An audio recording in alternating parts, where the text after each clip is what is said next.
Broadcast Pioneers of Philadelphia is proud to induct posthumously these outstanding people into our Hall of Fame.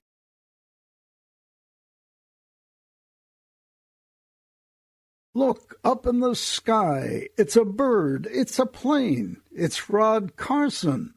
Although Rod passed away in 2017 at the age of 75, he'll long be remembered as a Delaware Valley traffic reporting pioneer. As one of the founders of Shadow Traffic, Rod helped create the way traffic was reported, the method that became a nationwide standard. Rod's radio career spanned more than 50 years and included WIBG and the Wibbage Good Guys.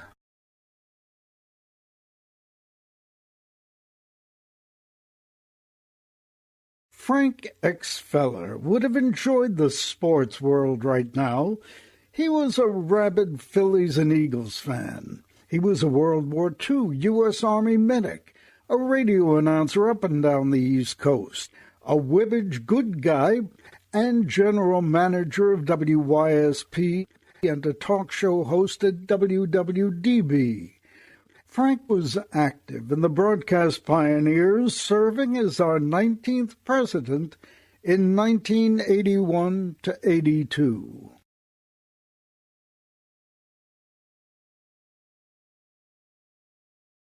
On the air at KYW News Radio and elsewhere, he was known as Bill Gregory, but at an Army-based radio station in the Aleutians, he was Private William J. Pashkowitz from Philadelphia. His dynamic voice was heard over the years at WDOV Dover, WPAZ Pottstown, WKBW-TV Buffalo, and Chicago's WNUS, the country's first all-news radio station.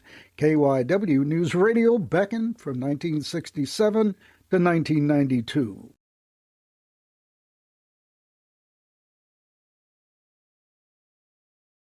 The role of news director is to chart the operations mission, which is what Mel John Kampmann did at Philadelphia's WPVI-TV. He helped coin the iconic name Action News and introduce the fast-paced format propelling WPVI-TV to the top of the local ratings, which it holds to this day. Mel went on to help stations around the country improve their formats and gain higher ratings.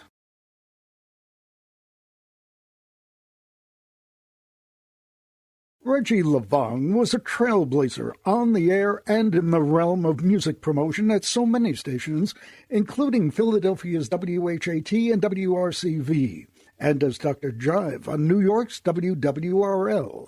He presented live stage shows at the Apollo Theater and was instrumental in introducing America to reggae with such artists as Bob Marley. He was an investor in Philadelphia's Channel 17, owned a taxi and limo service, was a stockbroker, and became a deeply involved advocate for civil rights.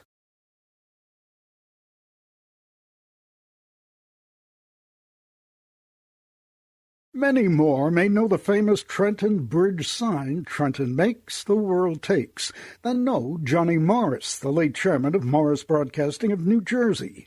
But among his many, many public and private community-based initiatives was the restoration of the famous bridge. Johnny Morris headed the parent company of the award-winning gospel radio station WIMG, transforming the station into a vital resource for the community. His myriad community involvements made him a man for all seasons and reasons.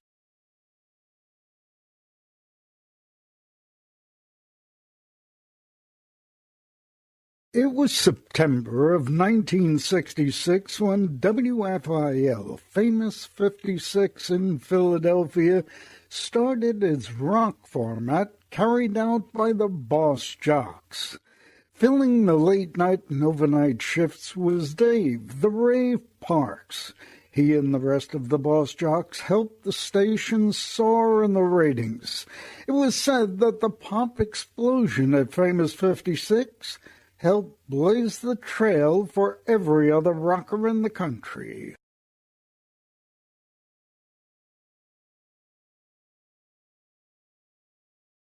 For Dave Shayer, the path to becoming an announcer and a program and music director started at his high school FM station, WHHS Havertown. After high school, he moved on to the mailroom at WFIL-TV. He then became one of the original announcers at WDVR, bringing beautiful music to the Delaware Valley. Along the way, he worked at stations in Los Angeles and Honolulu. But it was his love for our part of the world that brought Dave Shayer back home.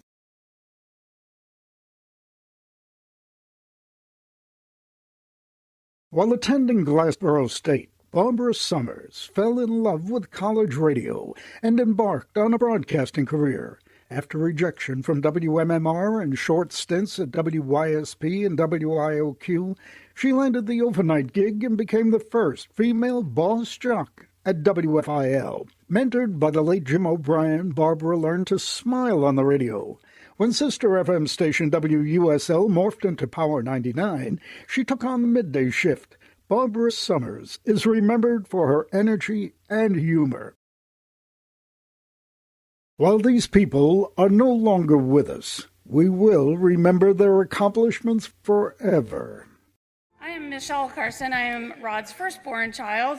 My brother is got the great namesake, but I got the hair and the older child status.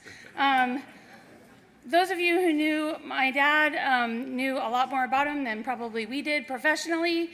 We got all the fun parts of getting to hang out at radio stations and meeting really cool people and just those kind of fun kid memories. And he didn't really talk about like his business, but he clearly loved it, and he had such a big heart. And every time I saw him talking to or being talked about, it was always with just such a big heart of love. He wasn't there to say, "Did you hear what I said on the radio? Did you hear what I did?"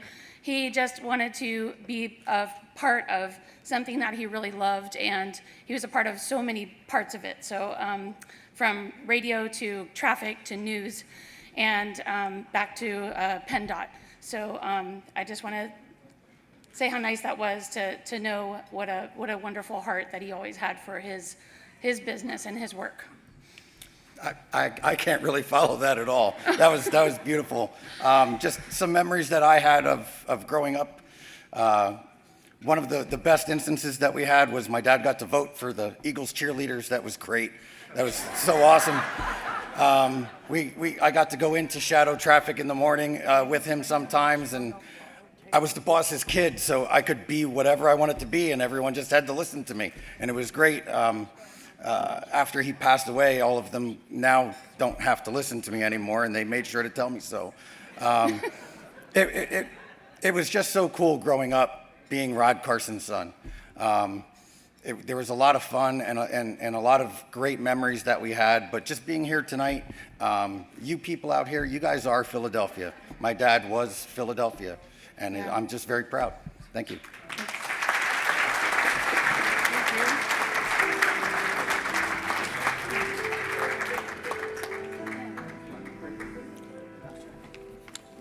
It's wonderful to be here. And Vernon, are you still here?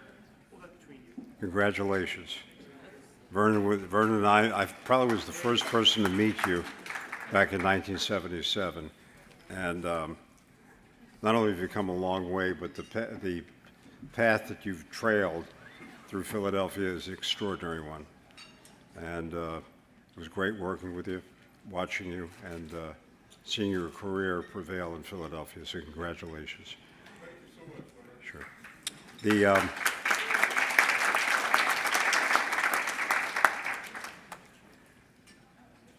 Bill Gregory was at KYW's radio. He was more than just a fixture. He was an extraordinary broadcaster. I'd like to introduce you right now to Michelle Schrager, the daughter of Bill, and she's going to represent the family. Michelle?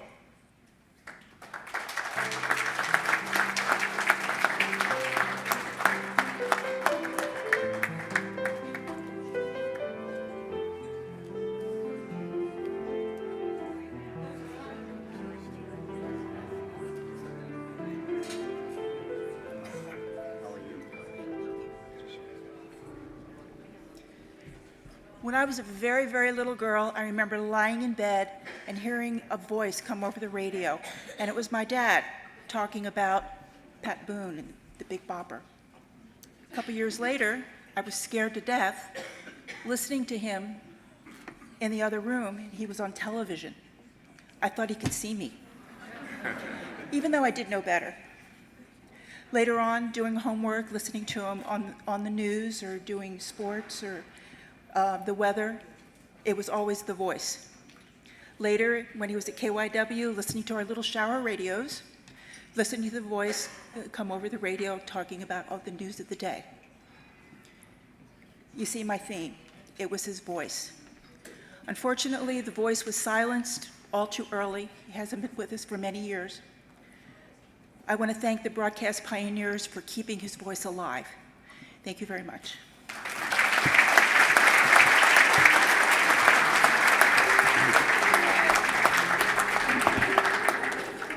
I guess throughout my career, no one was more impactful than Mel Kampmann.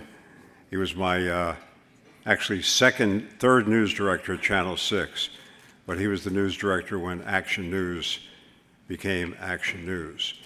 And I'll never forget sitting in a restaurant, the General Wayne Inn, which ended in an odd way a couple of years ago, and Mel was there with the general manager, and they offered me the job of the anchor man at Channel 6, and I couldn't believe it. If I told you what they offered me in the beginning, you'd be shocked. But I'll tell you, it was $27,500 the first year, $30,500 the second. And to me and my future wife, it was a lot of money. It was at that station that I met a future honoree who's sitting at this table over here, and we're going to get to him shortly. But no one was more significant, maybe outside of Luke Klein, than Mel Kampmann in the success of Action News. So it's my pleasure to bring up Eric Kampmann. The last time I saw him, he was, I think, in second grade. Eric, where are you?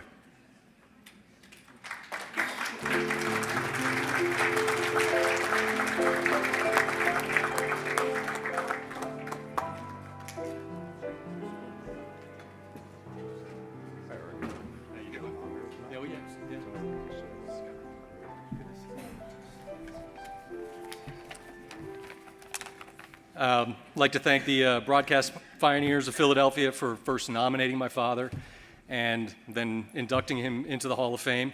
I know he would have been extremely proud and honored by this achievement.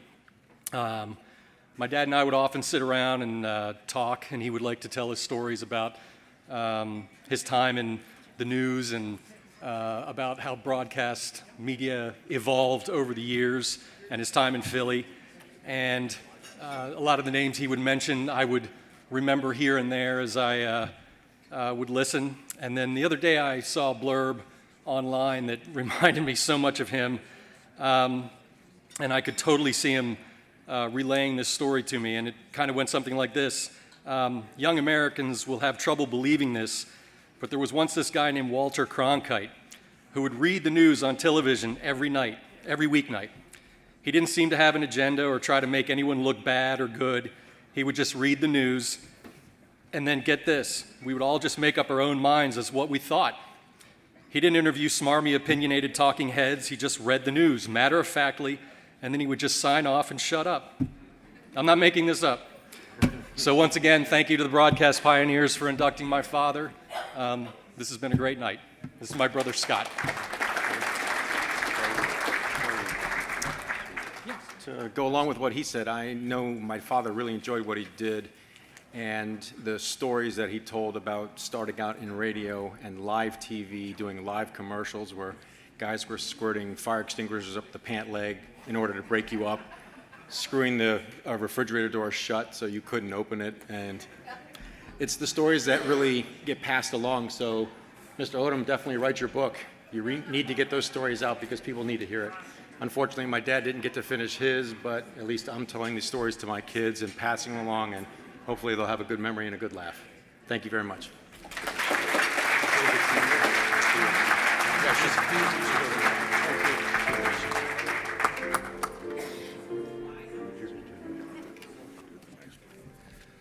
Thank you, gentlemen. We're going to move on to our award posthumously to Daryl Lavong. His son, Reggie Lavong, is with us. He's worked at several stations here in town himself. He's an original investor in WPHL TV, and as a promotional man was responsible partly for the success of Bob Marley, you may have heard of him, and other reggae artists. Some of Reggie's relatives are joining us from all the way from Texas, so you can see what a great honor this is. So Reggie Lavong, come on up.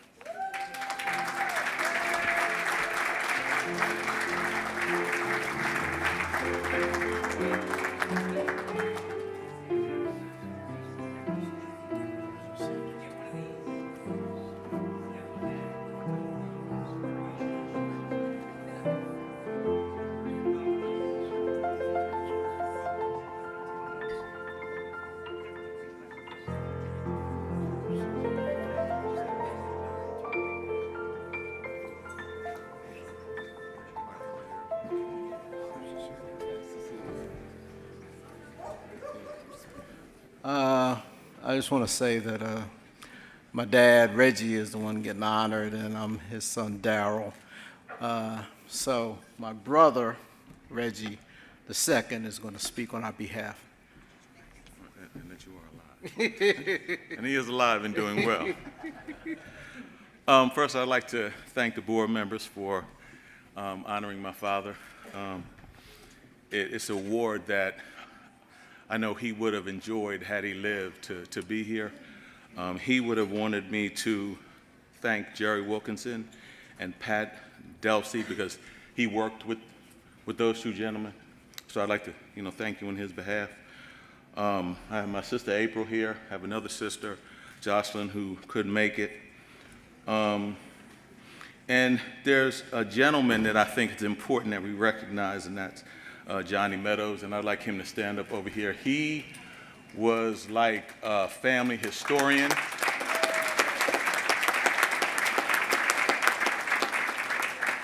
And he was able to fill in a lot of the gaps. My father never ran home and told us, hey, me and Georgie Woods are the first black owners of a television station. I found out that he purchased WHAT in an Essence magazine article. So he wasn't one to brag about his accomplishments, he just kept grinding. So, it was just amazing the things he was able to accomplish. So, we just wanted to make sure everybody was aware. So I'll let my sister April finish. Hello, everyone. Hello. I'd just like to thank everyone for loving my father, sharing his vision. He was a pioneer. He was the first black man to do many things in this industry, and we're very proud to represent him. It was important to Daddy that he gave back to our community, and it was important for him to know that others would continue his good work. In his honor, may the work I have done speak for me. That's what Daddy believed, and on his behalf, I thank you very much.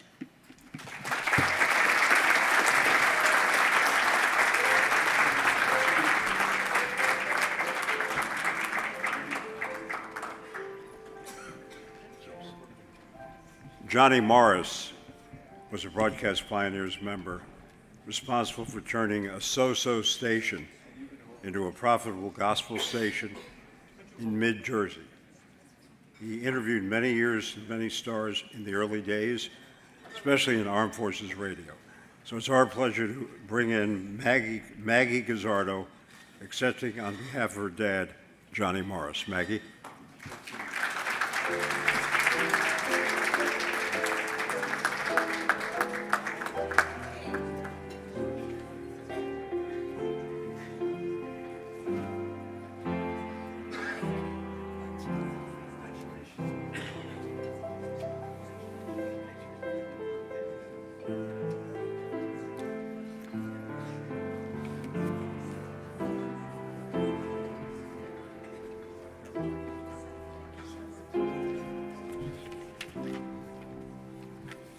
Congratulations to all of this evening's honorees. And my dad was a true pioneer of broadcasting, from creating a working radio signal from his front porch as a boy to paving his own way through the radio industry. It was his passion, and he was amazing. I just know he would have been honored to receive this award tonight. And I would like to thank all that made this possible, especially Bill Gelhaus, who worked alongside my dad for many years and saw his passion firsthand. So congratulations, Pop. We miss you, and we're proud of all you did throughout your life. You're a true inspiration and a true broadcast pioneer. Yeah, I'd like to thank the broadcast pioneers. My dad, if there was something that was made for him, this would have been it. From AFN, over in Europe, meeting all the people that he did, and just exposing that to us as kids was just incredible. The other thing I think of the pioneer of my dad was, if there was a new gadget that he could buy at Lafayette, and if you know what Lafayette is, we're in trouble, he would buy it. We had CB radios in all the cars. We had scanners all over the house. If something broke, he was running around. And he also, some of the soft skills too, how to answer a phone, the dial ones. To be able to take a message and not get in trouble. But also to, what's that? With the person on the other end. But to also get a phone call on a Monday night from a guy, I'm like, God, I think that guy wants to talk to you. Turns out to be Howard Cosell. So that's what we got to do at our house, that because of our dad, just having this passion. Thank you.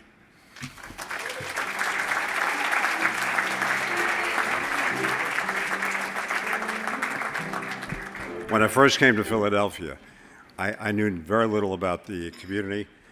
And the first week I was there, I was invited to the apartment of Dave Parks. Dave Parks was really the joy of WFIL radio. He was a person who believed in making people happy. And he was really, I think he was the midday guy, and he was terrific. Some years ago, they had a WFIL reunion every year, and they were going to honor Dave because posthumously, but he was still alive. So he called us, and he called me, and he said, "What are you doing?" He said, "I'm still here." And it was just a great moment. He was just such a special person to be with. And it's my pleasure to introduce to you his wife, Wendy Ross Parks, who's going to accept, in behalf of her husband, Dave Parks, one of the greatest DJs ever to come to Philadelphia. Wendy?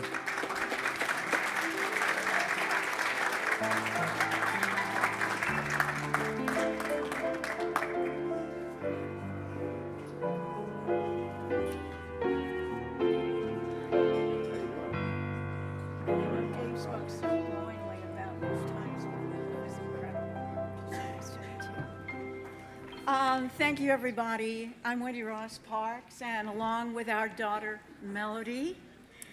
I'm not on the roster, but hello. It is a great honor to receive this tribute on behalf of Dave. I know that he would be thrilled to know about this recognition of his contributions to WFIL and the Philadelphia radio community. I actually met Dave after his Philly days, when he had transitioned into management and programming. And he actually hired me and gave me my big break in broadcasting in San Diego. I know that being a member of the WFIL Boss Jock operation was something that was indelible in his life and his personality.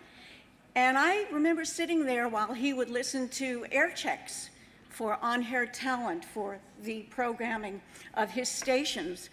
And nobody got even brought in for an interview if they did not have that boss jock sound. It was indelible, and we know that Daver had a great voice, and he looked for great voices. It is such a pleasure to be here tonight because we get to meet his colleagues, and I'm especially thrilled to meet my long-lost cousin, Steve Ross. It's kind of like a little inside joke between Steve and me, but if it hadn't been for our Facebook connection, I never would have known about tonight's tributes. So I really do thank Steve for letting us know. So once again, I know that Dave is looking down on us, and everybody always refers to that rock and roll heaven. And I know that he's smiling, and he is thrilled, and he's happy and thankful for this one last greatest hit. So thank you so much, everybody.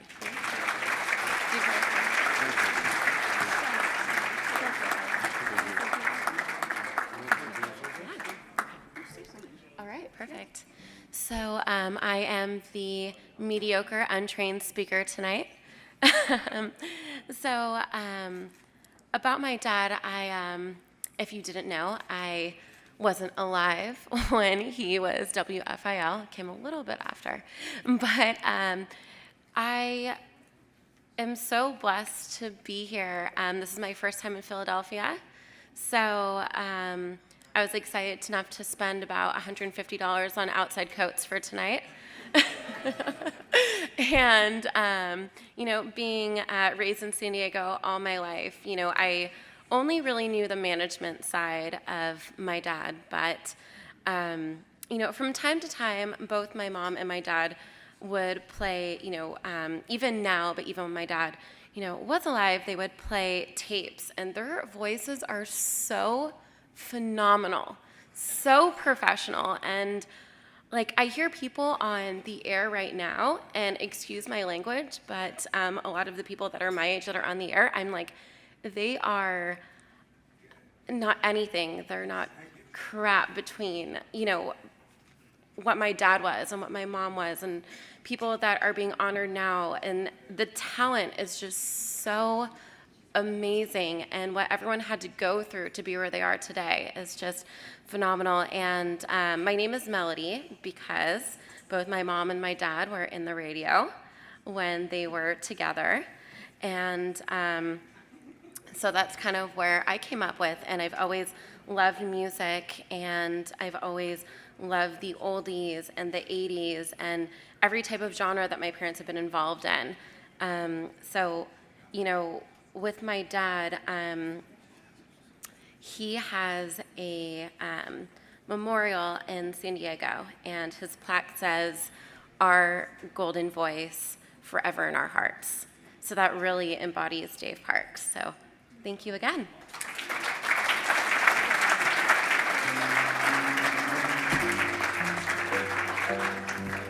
For those of you who weren't there and don't remember it, the WFIL radio had what they call the boss jocks. Dave was one of them.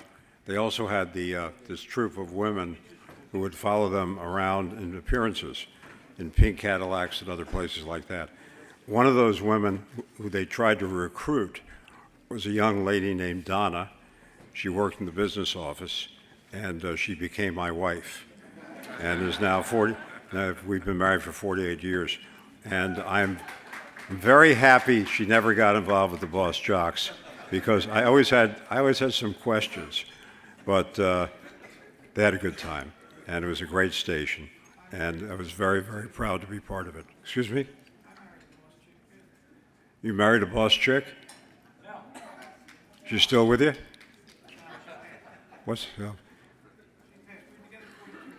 That's fantastic. Well, my wife never made that grade, and I'm very happy about it.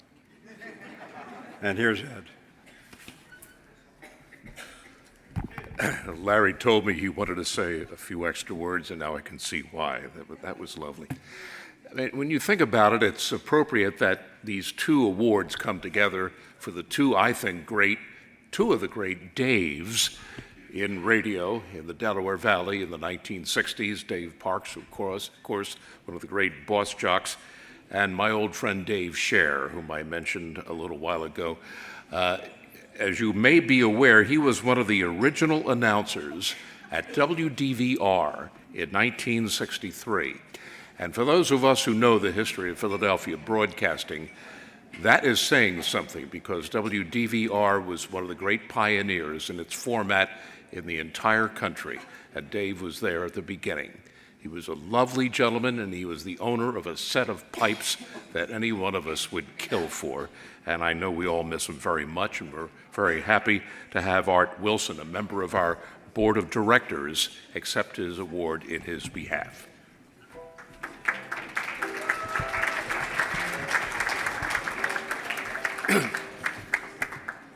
Dave's sister Lisa could not make it tonight. She sent this lovely note. I want to extend sincere thanks and deep gratitude for bestowing the honor of induction into your Hall of Fame on my dear brother, Dave Shayer. Dave's most fervent wish was to leave a legacy of work and contribution to broadcasting, as well as his other areas of interest. He often wondered if he would be remembered, but I hope he came to know that his friendships, announcing acumen, research, photographic contributions, and kind and generous spirit were deeply appreciated by colleagues, friends, fellow pioneers, and your wonderful organization. I regret the travel plans prevent me from attending the induction ceremony, but my grief has been mitigated by the great honor you have bestowed that has marked and celebrated the life of a talented, hardworking, dedicated, and genuinely sweet man who indeed did leave a legacy with many. Thank you again for this moving tribute to my brother Dave. As I light a candle this fall to the anniversary of his passing, I will think of the happiness, broadcasting, and membership in your organization brought to his life. Warm regards to all, Lisa Fishman. My wife, broadcast pioneers member Janice Wilson, our friend Mel Kampmann, also a BP member, and I treasured our decades-long friendship with Dave, and along with Dave's other longtime friends, many of whom are here tonight, are thrilled with Dave's induction into the Hall of Fame. His Hall of Fame plaque will be presented to Haverford High School's radio station, WHHS-FM, where Dave started his broadcasting career, and will be displayed permanently there at the studio in honor of, in his honor and memory. Dave was a terrific punster, and his most famous pun was at one of the Broadcast Pioneer luncheons. He held up a piece of the dessert, apple pie, to his ear, and he said, "Broadcast pie on ear." Probably if Barbara was accepting this today, she would have wanted to start me up, but that was very nice. Barbara was a combination of reverent and irreverent at the same time. It was her irreverence, I think, that stood out the most with her friends and fans. When she got started in the business, she was doing overnights at FIL, and the late, great Jim O'Brien was doing mornings at the time. They became fast friends, and he was her mentor. And while Barbara was nervously getting up on mic in her early days, Jim would stand in the next room with headphones on and belch as loud as he could to try to get her off her game. She took a lot of that same irreverence with her through her career, and reverence at the same time. One of her more reverent moments was meeting her own great hero of all time, Dick Clark. Or I shouldn't say meeting him, having an interview with him over telephone lines. And she didn't know what to say. You know, this was the moment for her. And she started the interview by saying, "Dick." "Yes, Barbara?" "Do you mind if I call you Mr. Clark?"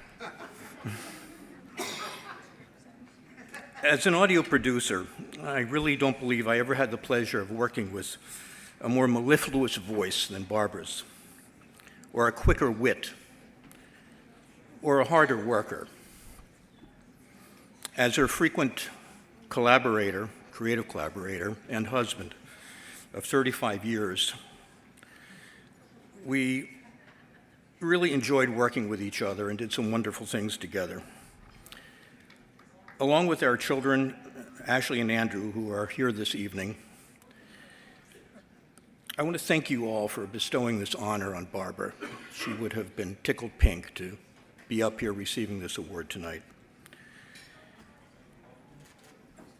Thank you all for this honor. Thank you, gentlemen, for thinking of her and including her in this very important evening. Thanks.